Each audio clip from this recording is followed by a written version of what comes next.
എല്ലാ കൂട്ടുകാർക്കും നമ്മുടെ പുതിയ വീഡിയോയിലേക്ക് സ്വാഗതം. ഇന്നത്തെ നമ്മുടെ വീഡിയോ പെർഫെക്റ്റ് പുട്ടുപൊടി ഉണ്ടാക്കി ആ ഒരു പൊടി വെച്ചിട്ട് പുട്ടുണ്ടാക്കി എടുക്കുന്നതാണ്. നമ്മുടെ ഈ ഒരു പേജിലൂടെ ഒരുപാട് പുട്ട് റെസിപ്പികൾ ഞാൻ നിങ്ങൾക്ക് വേണ്ടിയിട്ട് കാണിച്ചു തന്നിട്ടുണ്ട്. മിക്കപ്പോഴും പുട്ടുപൊടി നനച്ചുള്ള വീഡിയോ ആണ് ഞാൻ കാണിച്ചു തന്നിട്ടുള്ളത്. ഇന്നത്തെ നമ്മുടെ വീഡിയോയിൽ കൂടെ ഞാൻ കാണിച്ചു തരുന്നത് പെർഫെക്റ്റ് പുട്ടുപൊടി എങ്ങനെ വീടുകളിൽ തയ്യാറാക്കി എടുക്കാമെന്നാണ്. പെർഫെക്റ്റ് ആയിട്ട് തന്നെ പുട്ടുപൊടി വീടുകളിൽ ഉണ്ടാക്കി ആ ഒരു പൊടി വെച്ചിട്ടാണ് ഈ ഒരു പുട്ട് തയ്യാറാക്കി എടുത്തിട്ടുള്ളത്. കടകളിൽ നിന്നും വാങ്ങിക്കുന്നതിനേക്കാളും വളരെ സോഫ്റ്റ് ആയിട്ടുള്ള പൊടിയാണ് നമ്മൾ വീടുകളിൽ തയ്യാറാക്കി എടുക്കുമ്പോൾ. ഇതിലേക്ക് ചേർക്കുന്ന വെള്ളത്തിന്റെ അളവും വളരെ തന്നെ കുറച്ചും മതിയാകും. രാവിലെ ഉണ്ടാക്കുന്ന പുട്ട് വൈകിട്ടായാലും വളരെ സോഫ്റ്റ് ആയിട്ട് തന്നെയാണ് നമുക്ക് കഴിക്കാനും പറ്റുന്നതും. ഇനിയിപ്പോ പുട്ട് കഴിക്കാനായിട്ട് ഒരു തരി പോലും കറി പോലും വേണ്ട എന്നതാണ് സത്യവും. അപ്പൊ നോക്കാം എങ്ങനെയാണ് പെർഫെക്റ്റ് ആയിട്ട് പുട്ടുപൊടി വീടുകളിൽ തയ്യാറാക്കി ആ പൊടി വെച്ചിട്ട് പുട്ട് തയ്യാറാക്കി എടുക്കുന്നതെന്ന് നമ്മുടെ വീഡിയോയിൽ കൂടെ നമുക്ക് കണ്ടു നോക്കാം. ഇനി നമുക്ക് പെർഫെക്റ്റ് പുട്ടുപൊടി വീടുകളിൽ തന്നെ തയ്യാറാക്കാം.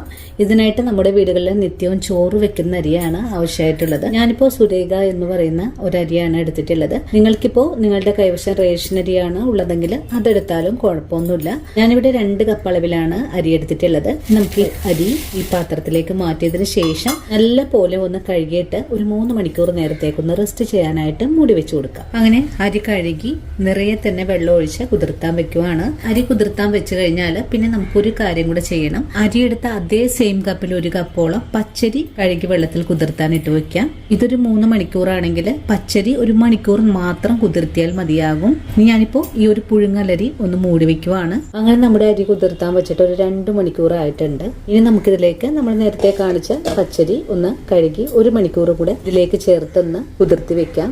പച്ചരി കഴുകി ഈ ഒരു കുതിർത്താനിട്ട അരിയുടെ കൂടെ തന്നെ മാറ്റുവാണ്. ആകെ 3 മണിക്കൂർ നമുക്ക് മതിയാകും. അതിന് 2 മണിക്കൂർ കുതിർത്തിയ അരിയിലേക്കാണ് 1 മണിക്കൂർ നേരം പച്ചരിയും കൂടെ നമുക്ക് കുതിർത്തി എടുക്കേണ്ടത്. വീണ്ടും നമുക്ക് 1 മണിക്കൂർ നേരത്തേക്ക് ഒന്ന് റെസ്റ്റ് ചെയ്യാൻ വെച്ചു കൊടുക്കാം. അങ്ങനെ 3 മണിക്കൂറിന് ശേഷം നമ്മുടെ കുതിർത്തിയ അരി ഒരു പാത്രത്തിലേക്ക് ഒന്ന് ഊറ്റി മാറ്റാം. അങ്ങനെ നമ്മുടെ കുതിർത്തിയ അരി ഇവിടെ വെള്ളം വാലാനായിട്ട് വെച്ചിട്ടുണ്ട്. നല്ലോണം തന്നെ വെള്ളം പൊയ്ക്കിട്ടണം. നല്ല വെയിലുള്ള സമയമൊക്കെ ആണെങ്കിൽ വെയിലത്തിട്ട് ഉണക്കിയെടുക്കാവുന്നതാണ്. ഞാനിപ്പോ ഇതിന്റെ വെള്ളം ഒന്ന് പോയി കിട്ടാനായിട്ട് നമുക്കൊന്ന് വെയിറ്റ് ചെയ്യാം. നമ്മുടെ പച്ചരിയുടെ വെള്ളമൊക്കെ ഒരുവിധമൊക്കെ ഒന്ന് പോയി വന്നിട്ടുണ്ട്. ഇനി നമുക്കൊരു മിക്സിയുടെ ജാറിലേക്ക് മാറ്റിയിട്ട് കുറേശ്ശെ ഇട്ട് കൊടുത്ത് നമുക്കിതൊന്ന് പൊടിച്ചെടുക്കാം. ഓവറായിട്ടൊന്നും പൊടിച്ചെടുക്കരുത്. നമുക്ക് ഒറ്റടിക്ക് തന്നെ അരിയിട്ട് പൊടിച്ചെടുക്കരുത്. കുറേശ്ശെ ഇട്ട് കൊടുത്ത് വേണം ഒന്ന് കറക്കിയെടുക്കാനായിട്ട്. ഇത്രയും അളവിൽ മാത്രമാണ് ഞാനിവിടെ ആദ്യം പൊടിച്ചെടുക്കാൻ പോകുന്നത്. ഇതാ കണ്ടല്ലോ നമ്മുടെ അരി ഞാനിപ്പോ ഇതുപോലെയാണ് പൊടിച്ചെടുത്തിട്ടുള്ളത്. കണ്ടോ, നല്ല പെർഫെക്റ്റ് ആണ് നമ്മുടെ പൊടി. ഇനിയിപ്പോ പൊടിച്ചെടുത്ത പൊടി ഒരു പാത്രത്തിലേക്ക് മാറ്റാം. നമ്മൾ കടയിൽ നിന്നൊക്കെ വാങ്ങിക്കുന്ന അതേ ഒരു രീതിയിൽ തന്നെയുള്ള പൊടിയാണ് നമുക്കിവിടെ പൊടിച്ചെടുക്കാൻ സാധിച്ചിട്ടുള്ളത്. നമുക്ക് ഈ പൊടി മാറ്റി വെച്ചതിന് ശേഷം അടുത്തത് നമുക്ക് ഇതുപോലെ തന്നെ പൊടിച്ചെടുക്കാം. രണ്ടാമതും ഇതുപോലെ തന്നെ പൊടിച്ചെടുത്തിട്ടുണ്ട്. അങ്ങനെ മൂന്നാമതും പുട്ടുപൊടി പൊടിച്ച പാത്രത്തിലേക്ക് മാറ്റിയിട്ടുണ്ട്. 4 തവണകൾ കൊണ്ട് അരിപ്പൊടിയെല്ലാം ഞാനിവിടെ പൊടിച്ചെടുത്തിട്ടുണ്ട്. കണ്ടോ, ഇനി നമുക്ക് ഈ പൊടി ഒന്ന് വറുത്തെടുക്കണം. പുട്ടുപൊടി വറുത്തെടുക്കാനായിട്ട് ചൂട് കെട്ടിയുള്ള ഒരു പാത്രം അടുപ്പിലേക്ക് വെച്ചിട്ടുണ്ട്. പാത്രം ഒന്ന് ചൂടായി വരട്ടെ. പാത്രം ഇപ്പൊ ചൂടായി വന്നിട്ടുണ്ട്. ഇനി നമുക്ക് ഈ പൊടി പാത്രത്തിലേക്ക് മാറ്റാം. ഇനി നമുക്കിതൊന്ന് വറുത്തെടുക്കാം. വറുത്തെടുക്കുന്ന സമയത്ത് പാത്രത്തിൽ നിന്നും നന്നായിട്ട് ആവി പുറത്തേക്ക് വരും. അതുവരെയാണ് നമുക്ക് വറുത്തെടുക്കേണ്ടത്. നിങ്ങൾ ഇതുപോലെ അരി കുതിർത്തിയതിന് ശേഷം വെയിലുണ്ടെങ്കിൽ വെയിലത്തിട്ട് ഉണക്കി മില്ലിൽ കൊടുത്ത് പൊടിപ്പിച്ചെടുത്താൽ മതിയാകും. അല്ലെങ്കിൽ അരി കുതിർത്തിയ അരി ഇതുപോലെ പുട്ടുപൊടിക്ക് എന്ന് പറഞ്ഞു കഴിഞ്ഞാൽ പൊടിച്ച് വറുത്തെടുക്കുന്ന സ്ഥലങ്ങൾ ഇപ്പൊ ഒരുപാടുണ്ട്. അപ്പൊ അതുകൊണ്ട് നിങ്ങൾ ഇതുപോലെ വറുത്തെടുത്ത് ചെയ്ത് കഷ്ടപ്പെടണമെന്നില്ല. വളരെ എളുപ്പത്തിലാണ് നമുക്ക് ഈ പൊടി ഉണ്ടാക്കിയെടുക്കാൻ സാധിക്കുന്നത്. അരി കഴുകി വെള്ളത്തിലിട്ട് കുതിർത്തി ഒന്ന് ഊറ്റിവെക്കുന്ന താമസം മാത്രമേ ഉള്ളൂ. ഇപ്പോൾ നമ്മുടെ പുട്ടുപൊടി നല്ലതുപോലെ ഒന്ന് പറന്ന് തുടങ്ങിയിട്ടുണ്ട്. പൊടി നല്ലപോലെ മൂപ്പാവുമ്പോഴേക്കും ഇതുപോലെ ഇളക്കി കൊടുക്കുമ്പോൾ പൊടി ഇങ്ങനെ പറക്കാൻ തുടങ്ങും. അതുവരെയാണ് നമുക്ക് വറുത്തെടുക്കേണ്ടത്. ഇനി നമുക്ക് ഫ്ലെയിം അങ്ങ് ഓഫ് ചെയ്ത് കൊടുക്കാം. അതിനുശേഷം ചൂടാറി വരുമ്പോൾ നല്ലൊരു കണ്ടെയ്നറിലേക്ക് ആക്കിയിട്ട് നമുക്ക് മൂടി വെച്ച് കൊടുക്കാം. ഇനി നമ്മുടെ പൊടിയുടെ ചൂടൊന്ന് ആറി വരട്ടെ. ഇനി നമ്മൾ പൊടിച്ചെടുത്തിട്ടുള്ള പുട്ടുപൊടി വെച്ചിട്ട് എങ്ങനെയാണ് പുട്ടുണ്ടാക്കി എടുക്കുന്നതെന്ന് നമുക്ക് നോക്കാം. ഇനി ഒരു ബൗൾ എടുത്ത് വെച്ചിട്ട് ആവശ്യമായ പൊടി ബൗളിലേക്ക് മാറ്റാം. ഞാനിവിടെ 2 കപ്പ് അളവിൽ പുട്ടുപൊടി എടുത്തിട്ടുണ്ട്. ഇനി പുട്ടുപൊടിക്ക് ആവശ്യമായ ഉപ്പ് ചേർത്ത് ഒന്ന് മിക്സ് ചെയ്തെടുക്കാം. ഇനി ആവശ്യത്തിനുള്ള വെള്ളം ഒഴിച്ചു കൊടുക്കാം. ആദ്യമേ ഞാനിവിടെ 1 കപ്പ് വെള്ളമാണ് ഒഴിച്ചു കൊടുക്കുന്നത്. നമ്മൾ കടകളിൽ നിന്നും വാങ്ങിക്കുന്ന പുട്ടുപൊടിയിനേക്കാളും വളരെ സോഫ്റ്റ് ആയിരിക്കും. അതുപോലെ അത്രയും തന്നെ വെള്ളത്തിന്റെ ആവശ്യവും വരുന്നില്ല. ആദ്യം 1 കപ്പ് വെള്ളം ഒഴിച്ചു കൊടുത്തപ്പോൾ ഒന്ന് നല്ല കട്ടിയായിട്ടാണ് ഇവിടെ ഇരിക്കുന്നത്.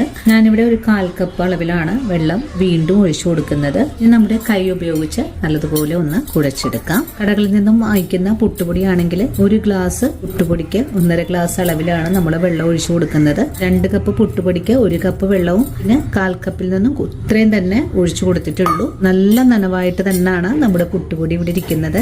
ഒരു 10 മിനിറ്റ് നേരം നമുക്ക് റെസ്റ്റ് ചെയ്യാനായിട്ട് മൂടി വെച്ച് കൊടുക്കാം. അങ്ങനെ നമ്മുടെ പുട്ടുപൊടി നനച്ച് വെച്ചിട്ട് ഒരു 10 മിനിറ്റ് ഒക്കെ കഴിഞ്ഞിട്ടുണ്ട്. ഇനി നമുക്ക് ഈ മൂടി ഒന്ന് തുറന്ന് നോക്കാം. നമ്മൾ നനച്ച് വെച്ചപ്പോൾ കുറഞ്ഞ അളവായിരുന്നു, ഇപ്പോൾ അത്ര നിറയെ തന്നെ വന്നിട്ടുണ്ട്. നമ്മൾ ഒഴിച്ചു കൊടുത്ത വെള്ളം കറക്റ്റ് ആയിട്ടുള്ള ഒരു അളവാണ് കേട്ടോ. നമുക്ക് കൈ കൊണ്ടൊന്ന് പിടിച്ചു നോക്കാം. കണ്ടോ, നല്ല പെർഫെക്റ്റ് ആയിട്ട് തന്നെ നമ്മുടെ പൊടി ഇവിടെ കുഴച്ചെടുക്കാൻ സാധിച്ചിട്ടുണ്ട്. ഇനി ഒരു മിക്സിയുടെ ജാറിലേക്ക് മാറ്റിയിട്ട് ഞാനിതൊന്ന് പൊടിച്ചെടുക്കുന്നുണ്ട്, കാരണം കട്ടകളായിട്ടാണ് ഇപ്പൊ ഇരിക്കുന്നത്. അങ്ങനെ നമ്മുടെ പുട്ടുപൊടി ഞാനിവിടെ മിക്സിയുടെ ജാറിലിട്ടൊന്ന് പൊടിച്ചെടുത്തിട്ടുണ്ട്. ഇനി നമുക്ക് പെട്ടെന്ന് തന്നെ പുട്ട് തയ്യാറാക്കാൻ തുടങ്ങാം. നിങ്ങൾക്ക് വേണമെങ്കിൽ നാളികേരം ഈ ഒരു സമയത്ത് ഈ ഒരു പൊടിയിലേക്ക് ചേർത്ത് കുഴച്ച് തയ്യാറാക്കാൻ പറ്റുന്നതാണ്. അപ്പോൾ കറിയൊന്നും തന്നെ ഇല്ലാതെ നമുക്ക് കഴിക്കാം. ഞാനിപ്പോൾ കുറഞ്ഞ അളവിൽ 2 കണ പുട്ട് മാത്രമേ ഉണ്ടാക്കുന്നുള്ളൂ. ബാക്കി ഞാൻ ഫ്രിഡ്ജിലേക്ക് എടുത്തു വെക്കാൻ പോവാണ്. അപ്പോൾ നമുക്ക് ആവശ്യമുള്ള പുട്ടുപൊടി നനച്ച് ഫ്രിഡ്ജിൽ വെക്കുവാണെങ്കിൽ നമുക്ക് പെട്ടെന്ന് തന്നെ ബ്രേക്ക്ഫാസ്റ്റ് ഒക്കെ നമുക്ക് ഉണ്ടാക്കിയെടുക്കാം. അപ്പോൾ നമുക്കിനി പുട്ട് തയ്യാറാക്കാൻ തുടങ്ങാം. പുട്ട് തയ്യാറാക്കി എടുക്കാനുള്ള ആവിക്കുടം അടുപ്പിലേക്ക് വെച്ചിട്ടുണ്ട്. നല്ല പോലെ ഇപ്പോൾ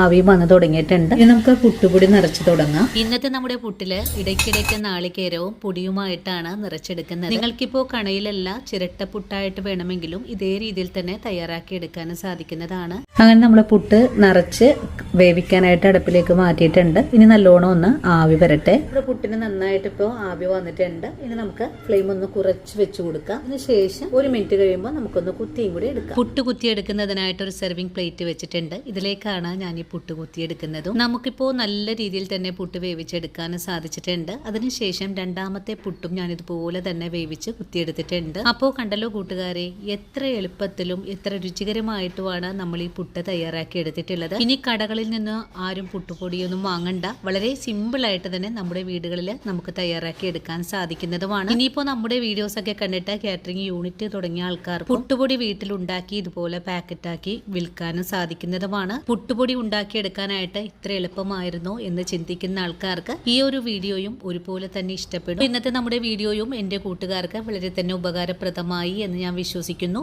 വീഡിയോ കണ്ട് ഇഷ്ടമായിട്ടുണ്ടെങ്കിൽ എല്ലാവരും ഇതുപോലെയൊക്കെ ഒന്ന് തയ്യാറാക്കി നോക്കാൻ മറക്കല്ലേ. വീഡിയോ കണ്ട വീടുകളിൽ നിങ്ങൾ തയ്യാറാക്കുമ്പോൾ നിങ്ങൾക്ക് വളരെ തന്നെ യൂസ്ഫുൾ ആണ് ഈ ഒരു വീഡിയോ എന്ന് തോന്നുവാണെങ്കിൽ തീർച്ചയായിട്ടും ഇന്ന് നിങ്ങൾക്ക് കിട്ടിയ ഈ ഒരു അറിവ് നിങ്ങളുടെ കൂട്ടുകാരിലേക്ക് ഒന്ന് ഷെയർ ചെയ്ത് കൊടുക്കാൻ മറക്കല്ലേ. അതുപോലെ വീഡിയോ കുറിച്ചുള്ള അഭിപ്രായങ്ങൾ കമന്റ്സ് ആയിട്ട് അറിയിക്കാനും മറക്കരുത്.